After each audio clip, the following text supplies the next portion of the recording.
Assalamualaikum warahmatullahi wabarakatuh. Baiklah, kita mulai perkuliahan kita pada hari ini dengan membacakan basmalah.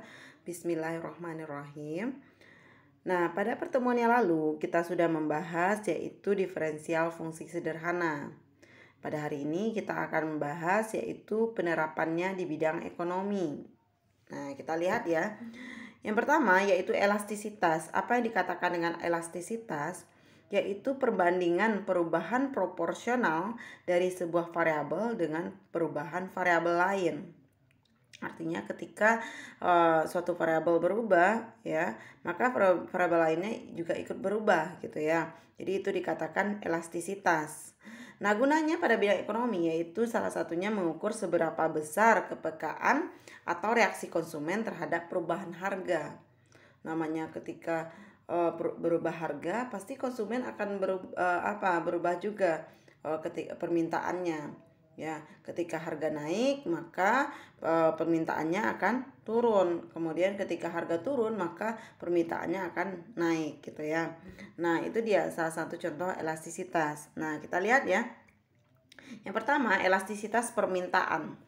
Elastisitas permintaan yaitu suatu koefisien ya. Jadi elastisitas permintaan itu adalah suatu koefisien yang menjelaskan besarnya perubahan jumlah barang yang diminta akibat adanya perubahan harga. Jadi elastisitas permintaan itu adalah suatu koefisien yang menjelaskan besarnya perubahan jumlah barang yang diminta akibat adanya perubahan harga. Jika fungsi permintaan dinyatakan dengan KID, ya sebelumnya kita sudah membahas bahwa fungsi permintaan itu dilambangkan dengan KID atau FP ya. Yaitu fungsinya dalam P ya, dalam price-nya. Kemudian KID itu quantity demand ya, jumlah permintaan gitu ya.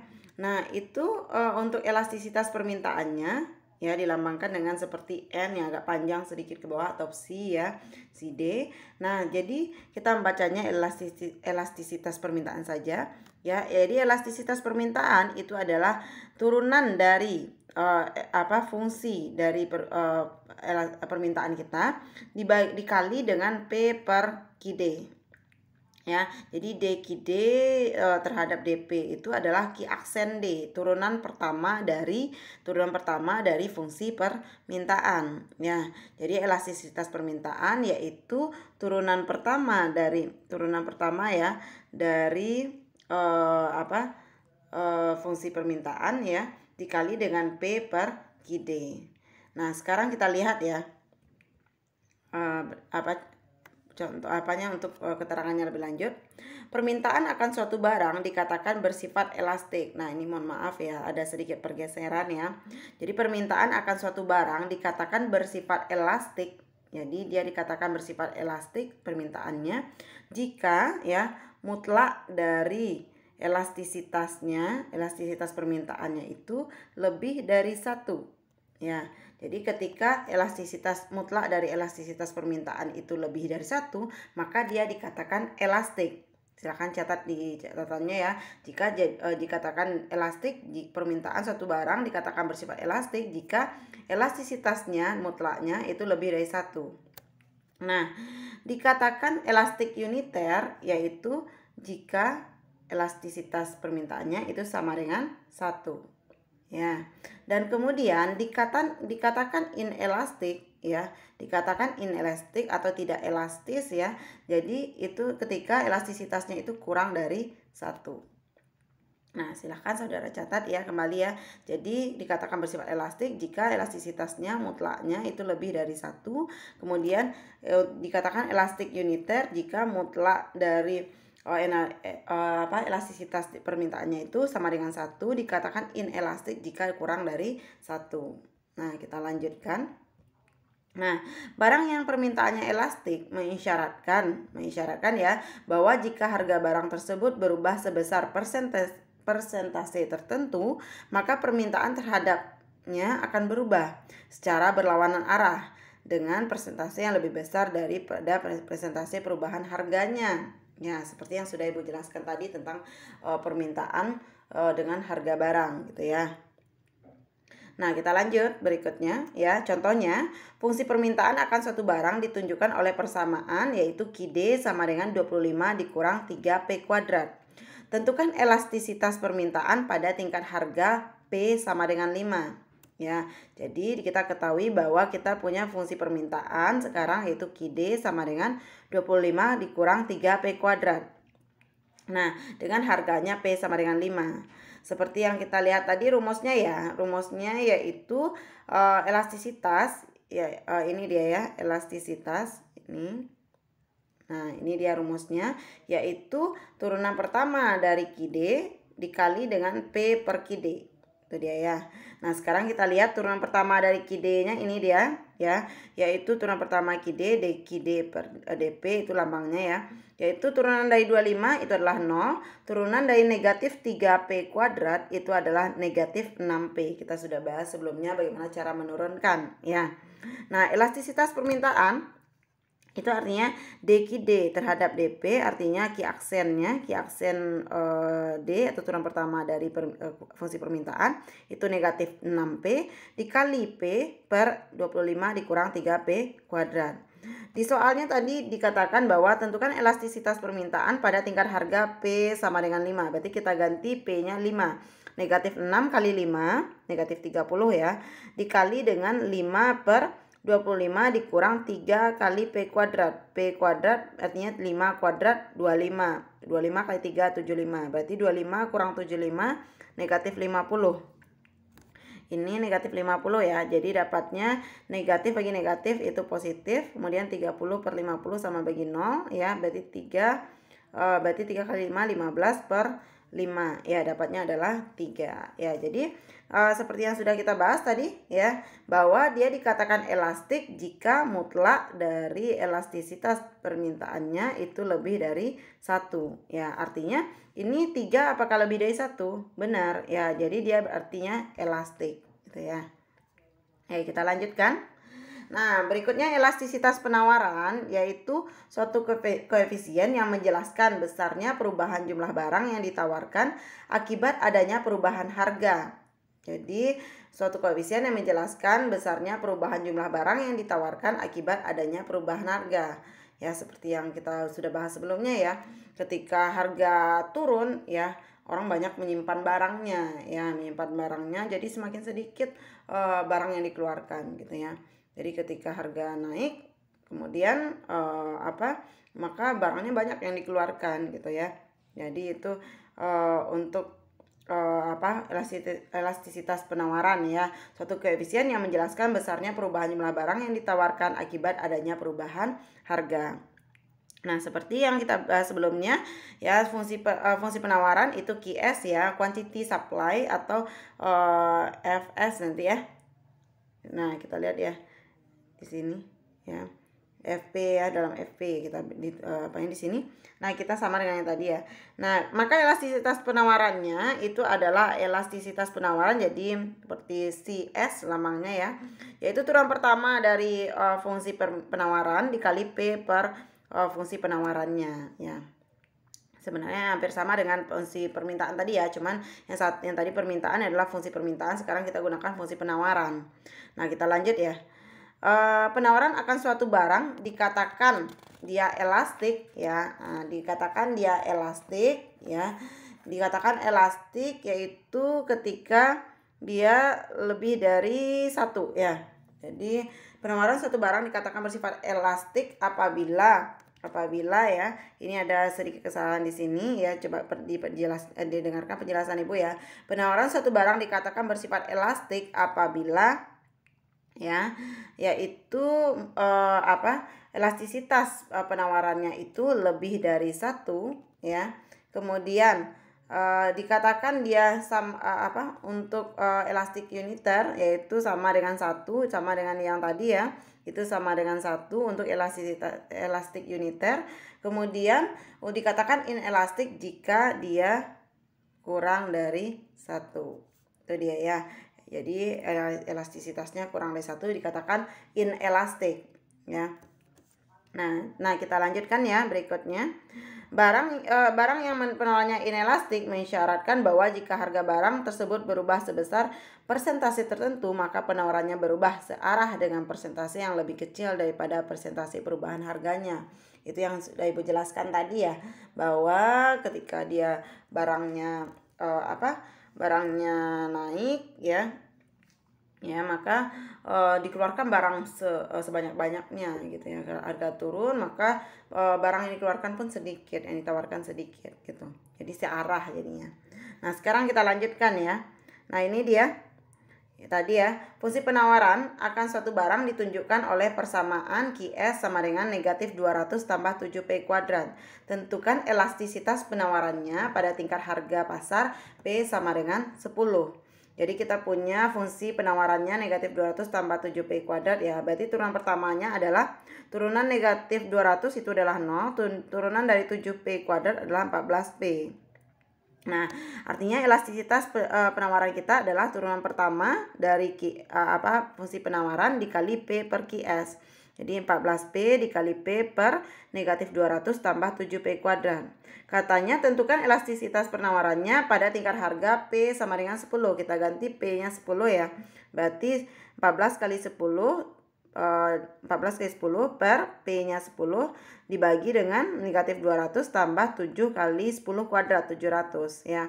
Dapatnya 2,8. Nah, seperti yang sudah kita jelaskan tadi, jika elastisitas penawarannya lebih dari 1, artinya dia elastik gitu ya. Nah, kita lanjutkan. Biaya marginal. Nah, biaya marginal kita sudah juga membahas sebelumnya ya. Nah, pengertiannya yaitu biaya tambahan yang dikeluarkan untuk menghasilkan satu unit tambahan produk. Jika fungsi total dinyatakan dengan C sama dengan FQ ya, di mana C adalah biaya total dan Q melambangkan jumlah produknya, maka biaya marginal itu adalah biaya marginal ya, marginal cost itu adalah turunan pertama dari biaya totalnya. Jadi ini dia ya. Jadi biaya marginal apa tadi? Biaya tambahan yang dikeluarkan untuk menghasilkan satu unit tambahan produk. Nah, berarti untuk biaya marginal ini itu adalah sama dengan turunan pertama dari biaya totalnya. Kita lanjutkan. Biaya total contohnya ya. Misalkan biaya total itu C sama dengan FQ sama dengan Q pangkat 3 dikurang 3Q kuadrat tambah 4Q tambah 4. Artinya biaya marginalnya berapa? Kita turunkan saja ya biaya totalnya. Q pangkat 3 turunannya adalah 3Q kuadrat. Negatif 3Q kuadrat turunannya negatif 6Q.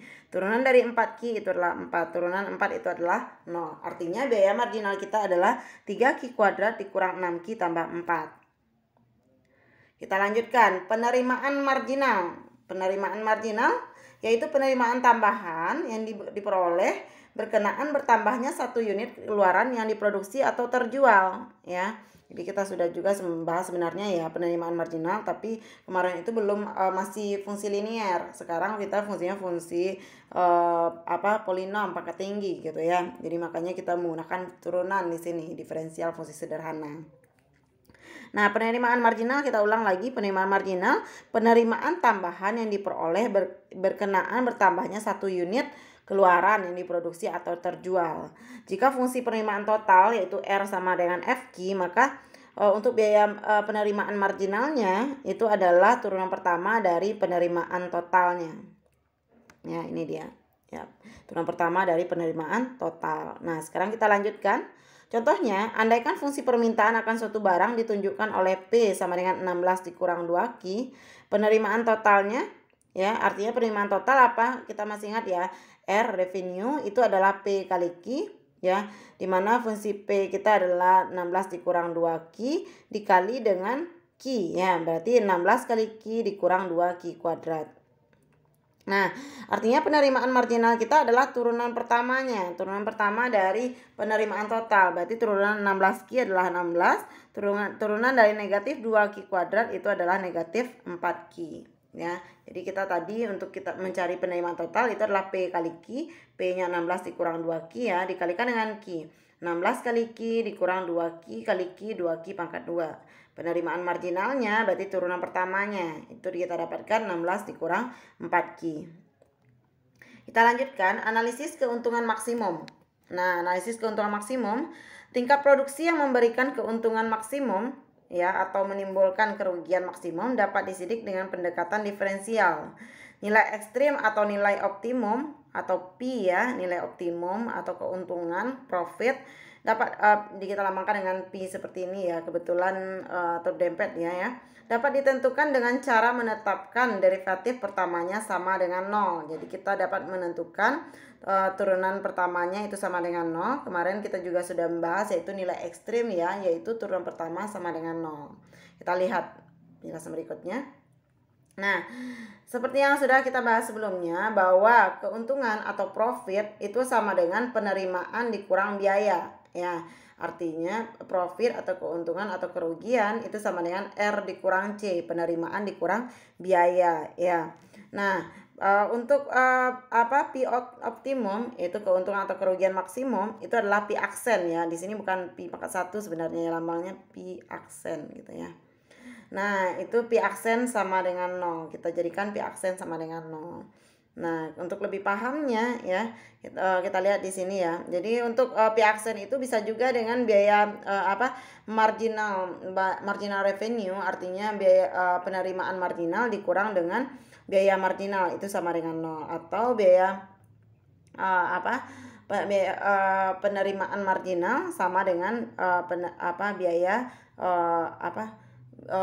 marginal costnya ya, yaitu biaya marginalnya ya. Nah, kita lanjutkan berikutnya ya. Untuk mengetahui apakah P aksen itu sama dengan 0 mencerminkan keuntungan maksimum ataukah justru kerugian maksimum, kita bisa melihat dengan menentukan P double aksennya ya. Ketika kita dapatkan P sama dengan R kurang C sama dengan FQ ya, maka nilai optimumnya tadi P aksen sama dengan 0 atau MR sama dengan MC, marginal revenue sama dengan marginal cost-nya. Nah, di sini ya, kita bisa setelah kita dapatkan P aksen sama dengan 0, kita akan dapatkan nilai X-nya biasanya gitu ya, nilai X atau nilai jumlah barangnya. Kita bisa menentukan apakah ini menyatakan keuntungan maksimum atau minimum ya, berarti dengan melihat P double aksennya. Ini dia. Ketika P double aksennya kurang dari 0, artinya berarti kurang ya. P double aksen kurang dari 0, artinya dia mencerminkan keuntungan maksimum. Ketika P double aksen lebih dari 0, itu mencerminkan kerugian maksimum. Itu terbalik jadinya ya. Kita lanjutkan. Nah, contoh soal. Andaikan R yaitu fungsi penerimaan kita itu adalah negatif 2 Q pangkat 2 tambah 1000 Q. Kemudian biaya totalnya adalah Q pangkat 3 dikurang 59 Q kuadrat tambah 1315 Q tambah 2000. Maka untuk profitnya itu R kurang C ya. Berarti negatif 2 Q kuadrat ditambah 1000 Q dikurang dalam kurung nanti ya Q pangkat 3 dikurang 59 Q kuadrat tambah 1315 Q tambah 2000. Nah, saudara bisa mengurainya di catatan nanti ya. Nah, nanti kita akan dapatkan yaitu negatif kali Q pangkat 3 negatif Q pangkat 3 ya, ditambah dengan negatif 2 Q kuadrat tambah 59 Q kuadrat. Nah, untuk apa ya Ibu jelaskan di sini, yaitu negatif 2 Q pangkat 2 ditambah 1000 Q ya. Ini dia dikurang gitu ya, yaitu dikurang dengan ini. Nah, dikurang dengan ini gitu ya. Nah, ini dia negatif 2Q kuadrat ditambah 1000 Q dikurang dengan ini. Berarti negatif kali Q pangkat 3 negatif Q pangkat 3, ini dia ya.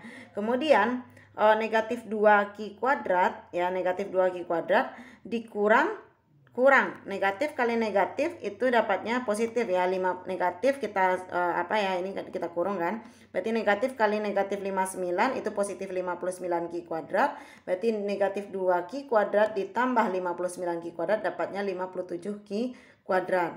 Kemudian negatif kali 1315 Q itu adalah negatif 1315 Q ditambah dengan 1000 ini, berarti 1000 Q dikurang 1315 Q dapatnya negatif 315 Q. Kemudian negatif kali 2000 berarti negatif 2000. Itu dia dari mana kita dapatkan negatif Q pangkat 3 tambah 57 Q kuadrat dikurang 315 Q dikurang 2000 ya. Nah, jadi kita kurangkan R dikurang C-nya, kita dapatkan profitnya. Kita lanjutkan ya, agar keuntungan maksimum artinya pi aksen sama dengan 0. Berarti kita turunkan yang tadi. Turunan dari negatif 3Q pangkat negatif Q pangkat 3 itu adalah negatif 3Q pangkat 2. Ya, negatif 3Q pangkat 2 di sini. Kemudian turunan dari 57Q kuadrat itu adalah 114Q ya. Ya, betul tuh ya. 57 ya, betul ya. 114Q dikurang 315 sama dengan 0. Artinya ketika kita bagi sama-sama bagi 3, negatif 3, kita dapatkan Q pangkat 2 dikurang 38Q tambah 105 sama dengan 0. Kemudian kita faktorkan, kita dapatkan Q kurang 3, Q kurang 5 sama dengan 0.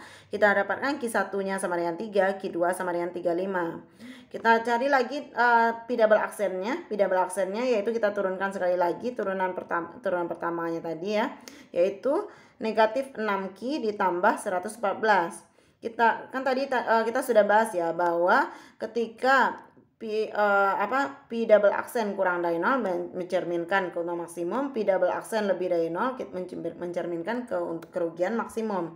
Berarti kita lihat ke sini kembali. Berarti kita substitusi lah nilai Q sama dengan 3 dan 35 itu ke dalam pi double aksen kita. Berarti min 6 kali 3 tambah 114 dapatnya 96 lebih dari 0. Artinya lebih dari 0 ya, 96. Kemudian Q sama dengan 35 pi double aksen yaitu negatif 6 kali 35 tambah 114 itu dapatnya negatif 96. Artinya kurang dari 0. Nah, seperti yang sudah kita bahas ya. Berarti 96 lebih dari 0. Artinya ketika Q sama dengan 3, artinya dia mendapatkan keuntungan minimum ya.